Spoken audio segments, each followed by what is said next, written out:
Greetings, my lords and my ladies. Welcome to another episode of Chronicles of the Immortals, where we uncover stories of our beloved heroes. And tonight I will tell you the tale of the last Roman general, Flavius Belisarius.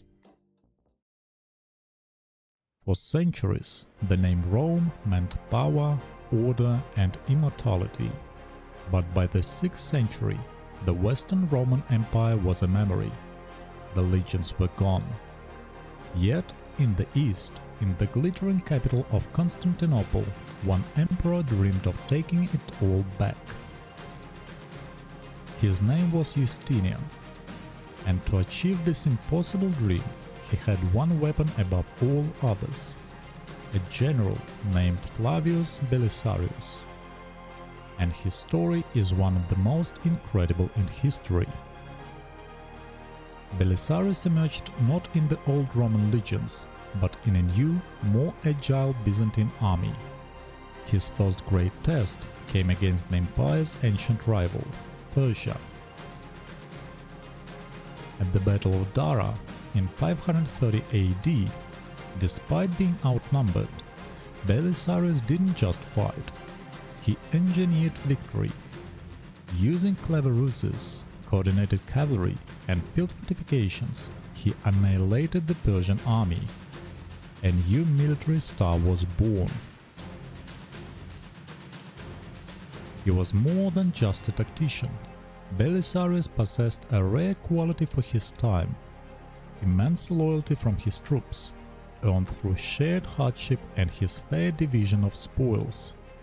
He was the soldier's general. With Persia temporarily pacified, Justinian gave Belisarius an audacious mission: sail to North Africa and destroy the Vandal kingdom, which had ruled Rome's former breadbasket for a century.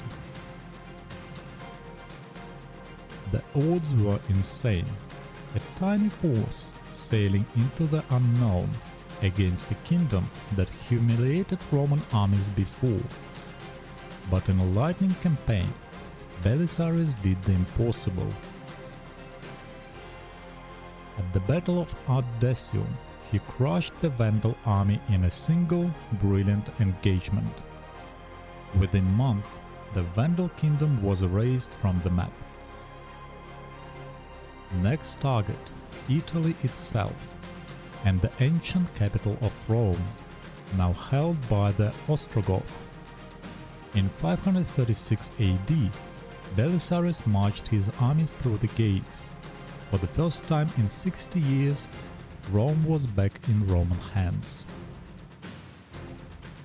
But the Goths struck back. What followed was a year-long siege, one of the most famous in history.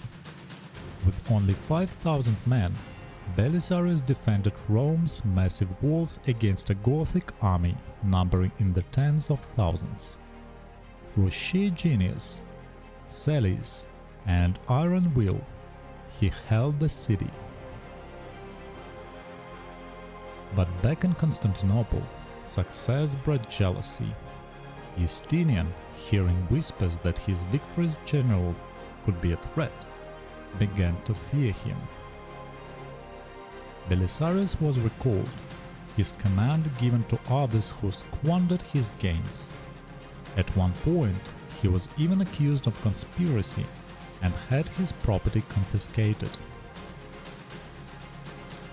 Yet, whenever the empire was in dire peril, when barbarians literally threatened the walls of Constantinople itself, who did they call? The old general. And every time, Belisarius answered the call and saved the empire. So, who was Flavius Belisarius? He was the last great general of the Roman tradition, a commander who reconquered North Africa and Italy with minimal resources, defending Rome itself.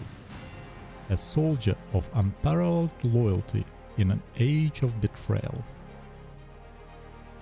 His legacy is bittersweet. Later legends would paint him as a blind beggar, betrayed by the empire he saved.